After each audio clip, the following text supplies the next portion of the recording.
Severance Season 2, Episode 9. Yes, there's going to be spoilers, so if you don't want to hear anything, there you go. Alright, so let's recap. We find out that Harmony Cobell is actually the brains behind the severance procedure. Yes, it was her. Yes, Lumen took credit for it, and they told her, if you try to take any credit for this, you are out of here, banished. Yes, going back to Mark S. trying to reintegrate, and it not going very well for him. His sister rescuing him from himself, it would seem. Now Harmony is supposed to be helping them out. At first I was very skeptical about this because I was like, no, she's the bad guy. But the more I thought about it, the more I realized she's probably the best person to help him get through what he's already been going through. Milkcheck goes through it. Milkshake. Oh man, that name, Milkcheck. Milkcheck gets his revenge on Miss Wong for ratting him out, and he has himself a bit of an epiphany. Dylan proposes to his wife, rather, any Dylan does.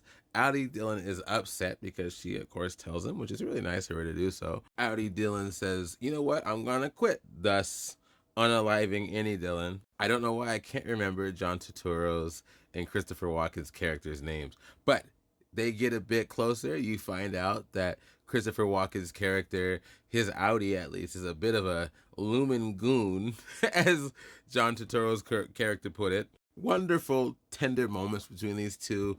Yes, I was a little uncomfortable by it. I need more of that in my life. I need more of it normalized. So thank you to the show and these two for bringing that in. Lovely back and forth between those two, especially from John Turturro.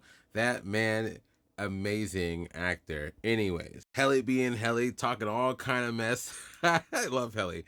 Helena getting cucked by her father. Yeah, I if you want to talk about poop rolling downhill, this is a perfect example. We'll get to that in a sec. Very particular about how she eats her eggs.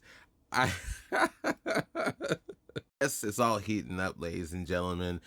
One more episode after this one. One thing I don't understand his indignance towards certain characters and people at certain times. I love Mark S. just because he's a wily character. Both Innie and Audi, they wriggle and they fight and they struggle and they build and they plot and plan. Uphill battle all the way, but you root for him because you know that Lumen has screwed him over too many times, and he knows it too. You want him to win. It's a natural thing for you to want him to win, but he gets, I don't know, he gets kind of in his own way at some time. I don't quite understand at this juncture why he's being so standoffish with Miss Cobell. He acts like he has a choice. We finally get to see some humanity with Miss Huang's character. I didn't expect that. I didn't know what to think of her until this episode, and now I feel bad for her.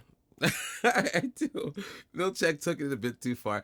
I do understand to a degree, because when you think about it, they're all kind of victims to this Lumen hierarchy, right? To the Egans, to the father, really. Even the perpetrators, Miss Cobell, Helena, Milkcheck, all of them, they all are in some form being afflicted by this monster, but also are contributing to the monster as well.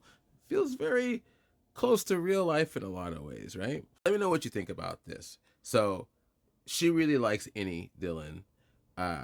She feels guilty about it. She tells Audi Dylan. He freaks out. But I like what she says to him. She says, this is you before you became all jaded and sad and neglectful. That should be a wake-up call to him to just kind of lighten up and, get back to his wife. What do you think about this? Do you think she's cheating on Audi Dylan with Innie Dylan? Let me know what you think. There's a moment here where John Turturro's character tells Christopher Walken's character that he's ready. He's ready for a serious relationship. He's ready. And Christopher Walken's character's like, we can't, man, we can't do it. And at first I was like, jump on that train, man. What are you doing? I realized, though, they can't really do what they want to do while Lumen's around. They have people, apparently, all over the place. And last thought, what is Helena going to do? I feel like I felt this way before, but now I really feel this way. One problem that this Egan family has, that Lumen has, is they can't help but to put pressure down on people. Even his own daughter. So much pressure. In my opinion, usually people crack under that pressure and don't do what you want them to do. I could be wrong, but I feel like either she's going to break down or she's gonna go the Cobell route.